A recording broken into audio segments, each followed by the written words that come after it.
Hello दोस्तों, स्वागत है आप सभी का। जय हिंद, वंदे मातरम, राधे राधे, गुड मॉर्निंग। आज हम बात करने जा रहे हैं जीव विज्ञान के अति महत्वपूर्ण प्रश्नों पे दोस्तों, जो कि आपके एग्जाम में काफ़ी बार रिपीटेड हुए हैं।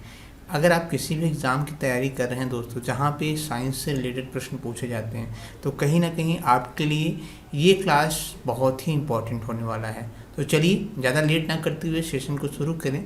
उसके पहले कि जो लोग हमसे नए जुड़े हैं, अभी तक चैनल को सब्सक्राइब नहीं किया है, तो चैनल को सब्सक्राइब कर दें, साथ ही साथ क्लास को शेयर करना ना भूलें। बात करते हैं दोस्तों पहले प्रश्न की। मनुष्य के जीवन काल में कितने दांत दो बार विकसित होते हैं? तो ध्यान दीजिएगा, मनुष्य के जीवन काल में जो है दोस्तों 20 दांत ऐसे होते हैं जो 2 बार विकसित होते हैं। कितना? 20 दांत। अगले प्रश्न की बात करें। मानव शरीर में पाचन का अधिकांश भाग किस अंग में संपन्न होता है?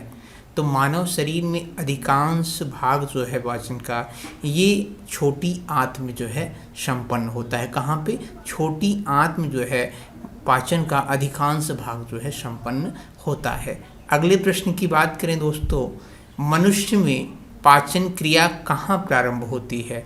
तो मनुष्य में जो पाचन क्रिया होता है दोस्तों, वो ध्यान दीजिएगा, बहुत ही इंपॉर्टेंट प्रश्न है ये। तो मनुष्य में जो पाचन क्रिया है वो मुख में जो है प्रारंभ होती है। कहाँ से? मुख से प्रारंभ होती है।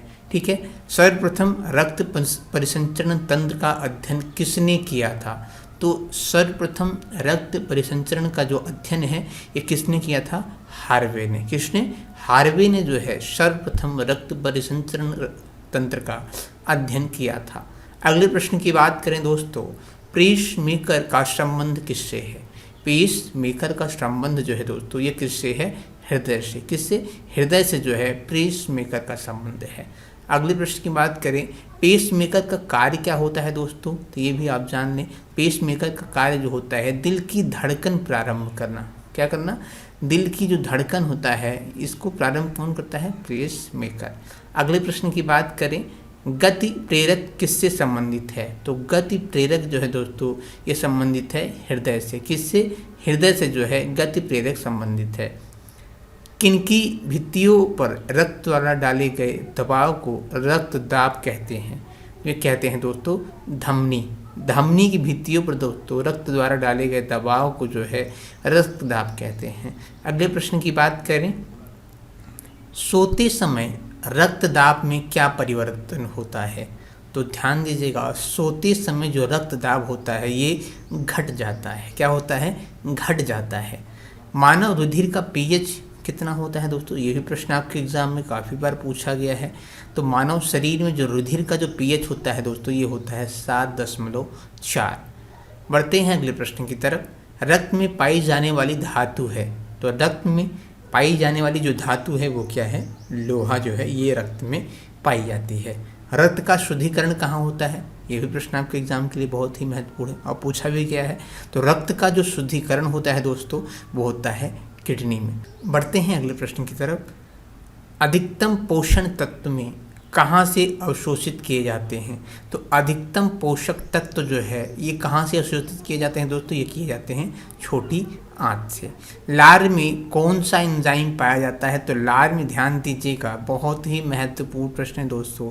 तो लार में जो है ये टाइलिन एंजाइम पाया जाता है। कौन सा?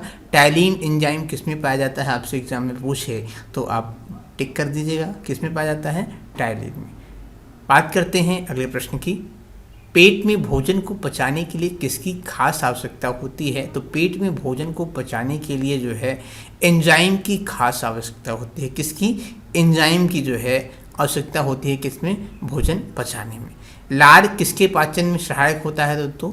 तो ये होता है स्टार्च के पाचन में जो है लार बहुत ही सहायक होता है। अगले प्रश्न की बात करें, मानव शरीर में खून के शुद्धिकरण की प्रक्रिया को क्या कहते हैं?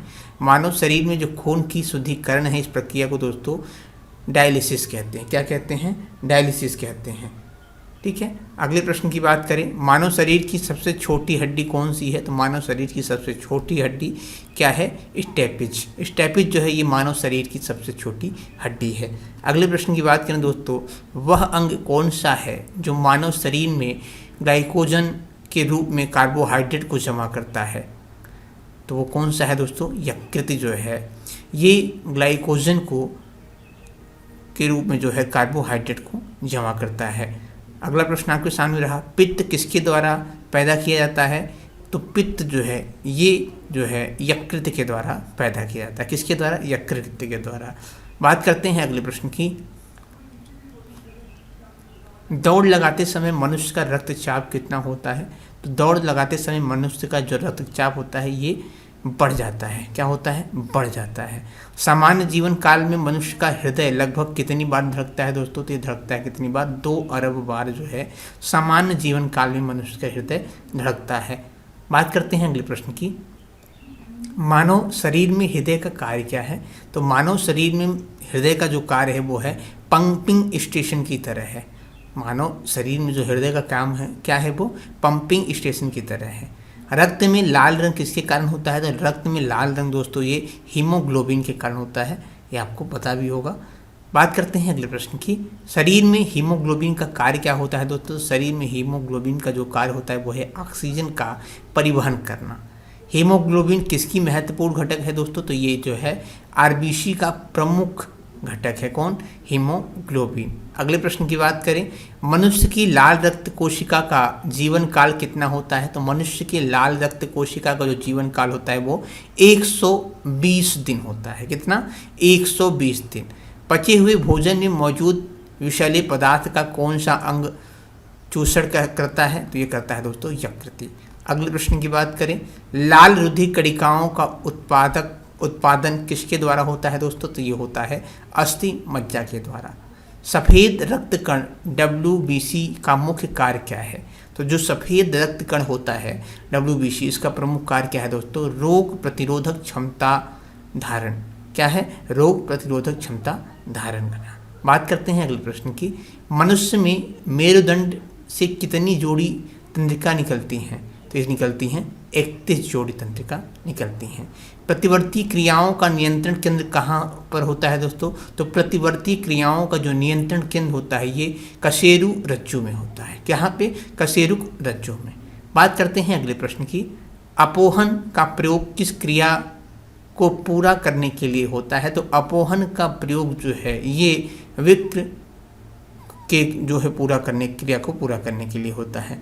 मानव शरीर में रक्तचाप नियंत्रण होता है, तो मानव शरीर में रक्तचाप जो है अधिविक्र ग्रंथि से नियंत्रण होता है। अगले प्रश्न की बात करें, मानव शरीर के किस ग्रंथि को मास्टर ग्रंथि कहा जाता है, तो मानव शरीर की पीयूष ग्रंथि को जो है मास्टर ग्रंथि कहा जाता है। मनुष्य के शरीर की सबसे छोटी ग्रंथि कौन है, तो मनुष्य के शरीर की सबसे छोटी ग्रंथि दोस्तों पिट्यूटरी ग्रंथि है। कौन सी, पिट्यूटरी ग्रंथि जो है मनुष्य के शरीर की सबसे छोटी ग्रंथि मानी जाती है। गर्भाशय में शिशु के विकास की जानकारी हेतु किसका प्रयोग किया जाता है, तो ये अल्ट्रासाउंड का प्रयोग किया जाता है। मनुष्य में त्वचा किस स्थान पर सबसे अधिक मोटी होती है, तो मनुष्य की त्वचा जो है ये तलुए पर जो है सबसे मोटी होती है, यानी पैर का आखिरी हिस्सा जो पैर का तलवा होता है यहाँ की जो त्वचा होती है ये सबसे मोटी होती है। अगले प्रश्न की बात करें, मानव शरीर का सबसे बड़ा अंग कौन सा है, तो मानव शरीर का सबसे बड़ा अंग फेफड़ा है। मानव त्वचा को रंग देने वाला वर्णक है क्या है दोस्तों, तो मेलानिन के कारण जो है मानव त्वचा का जो रंग होता है ये मेलानिन के कारण होता है। अगले प्रश्न की बात करें, मानव शरीर में कौन सी ग्रंथि ऐसी है जिसकी संबंध शरीर की उत्तेजना से है, तो इसका क्या आंसर होगा, अधिविक्र ग्रंथि। आदमी के कंठ के किस भाग को अवटु उद्धर्द कहा जाता है, तो ये कहा जाता है दोस्तों थायराइड की उपस्थिति जहाँ होती है। बात करते हैं अगले प्रश्न की, मानव का मस्तिष्क लगभग कितने ग्राम का होता है, तो ये होता है दोस्तों 1350 ग्राम का। मानव शरीर में सबसे लंबी अस्थि कौन सी है, तो ये है उरु अस्थि जो है।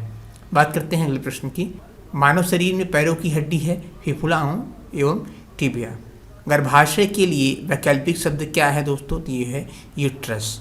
बात करते हैं अगले प्रश्न की, स्कर्वी रोग के इलाज में उपयोगी है आंवला। आंवला जो है ये स्कर्वी रोग के लिए सबसे महत्वपूर्ण माना जाता है। मानव शरीर में विटामिन ए संचित करता है दोस्तों यकृत में।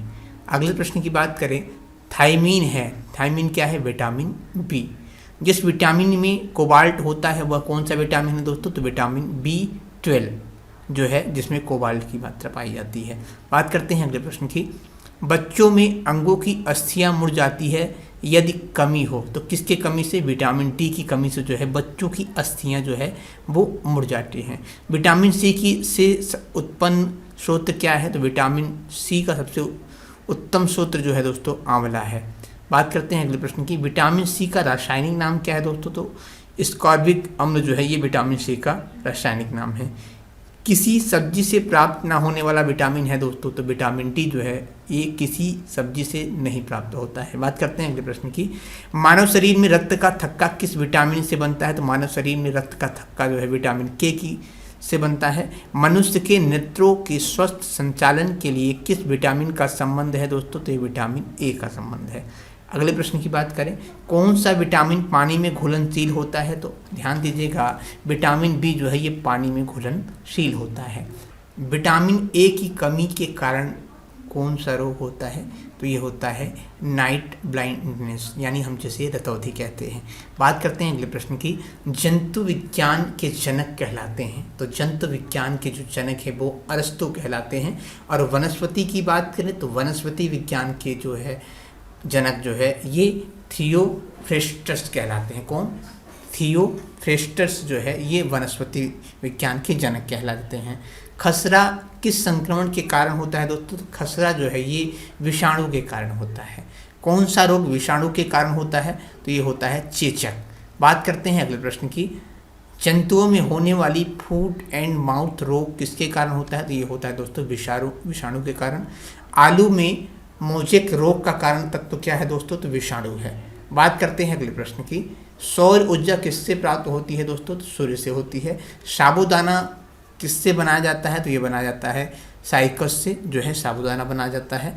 जीवन चक्र की दृष्टि में से पौधे का सबसे महत्वपूर्ण अंग क्या है दोस्तों? तो ये है पुष्प। प्याज में खाद्य भाग है, यानी प्याज का जो खाने वाला भाग है वो क्या है? तना है। बात करते हैं अगले प्रश्न की। कौन सी फसल मृदा को नाइट्रोजन से भरपूर कर देती है? तो ये कर देती है मटर। किस पेड़ की छाल मसाले को नाइट्रोजन से भरपूर कर देती है? तो ये कर देती है दालचीनी। बात करते हैं अगले प्रश्न की। राष्ट्रीय वनस्पति उद्यान कहाँ पर स्थित है? तो ये स्थित है लखनऊ में। भारत में वन अनुसंधान कहाँ स्थित है? तो ये स्थित है देहरादून में। ये प्रश्न काफ़ी बार पूछा गया है आपके एग्जाम में। अगले प्रश्न की बात करें, पुरुष में पुरुषत्व के लिए कौन से गुणसूत्र संयोजन उत्तरदायी हैं? तो ये हैं XY। एक सामान्य मानव शरीर में कोशिका में गुणसूत्रों की संख्या कितनी होती है? 46 होती है दोस्तों। अगले प्रश्न की बात करें, घोंसला बनाने वाला एकमात्र सांप कौन सा है? तो घोंसला बनाने वाला एकमात्र सांप जो है किंग